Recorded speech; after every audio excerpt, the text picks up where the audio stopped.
The Lucid Dreamer, thanks for this comment, and I just wanted to draw attention to it really quick because it resonates with me big time. So in that previous video, I talked about the daily planner, the time management system that I use for keeping organized. And I also mentioned that it's like kind of a new system for me. It's something I am still getting used to and learning. I've only been doing it for maybe the last several months or so. For the longest time, I was someone who could not keep a daily planner. You know, I would buy one, sit it on the shelf after using it for like a week or two, and move on. This daily planner I use is dead simple, and that's part of the reason why I've been successful with it. And let me explain, as it alludes to the second half of your comment here. Basically, you're saying like I couldn't make a daily planner work, and I also happen to have OCD, spectrum, panic disorder, CPTSD.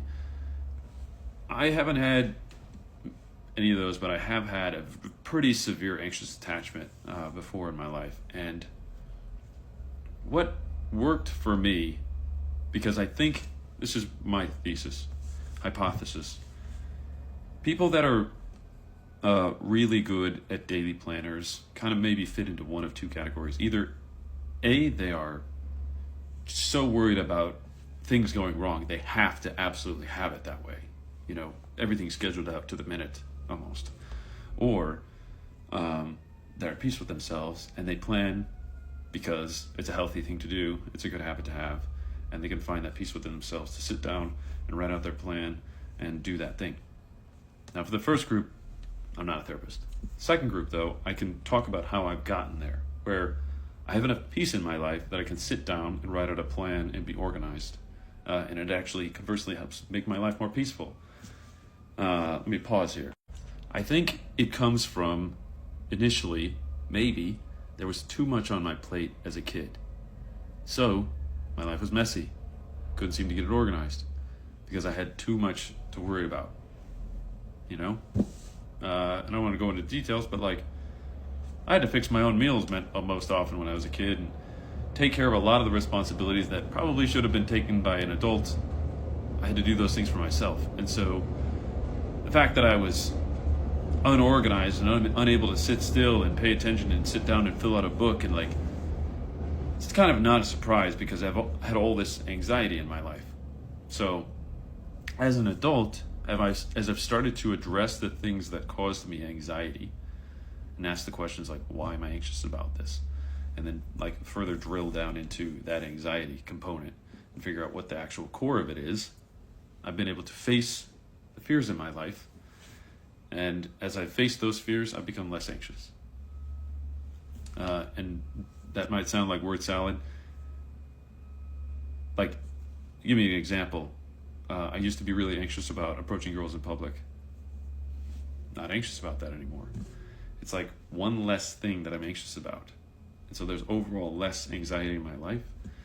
And the more that I solve and face those things that I'm anxious about or afraid of, just the less anxiety I experience, and the more I'm able to just sit and connect with myself and write out a daily plan. And conversely, like writing out that daily plan makes me less anxious. So there's like a marriage of two things happening. Like, I'm facing the fears in my life as they've manifested and learning from that and growing from that, as well as trying to do the organized thing at the same time. And then eventually just like committing to it, you know? Hopefully that makes sense.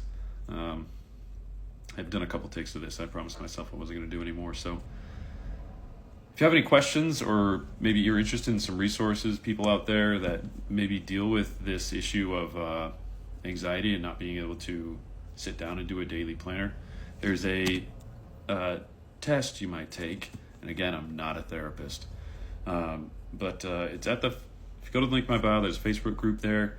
It's called Attachment Theory is kind of what I'm referring to. There's an attachment style quiz. It's one that I really like.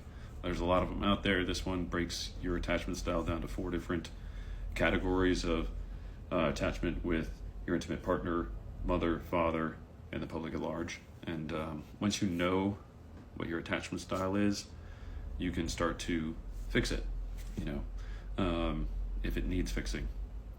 So hopefully that's helpful. And just to kind of summarize, for myself, the more that I've faced my fears, the more that I have let go of certain things, the less anxious I am, and the more organized I'm able to be.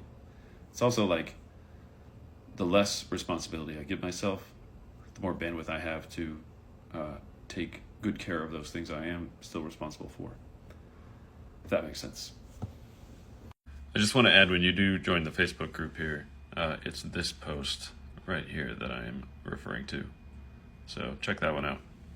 There's the website.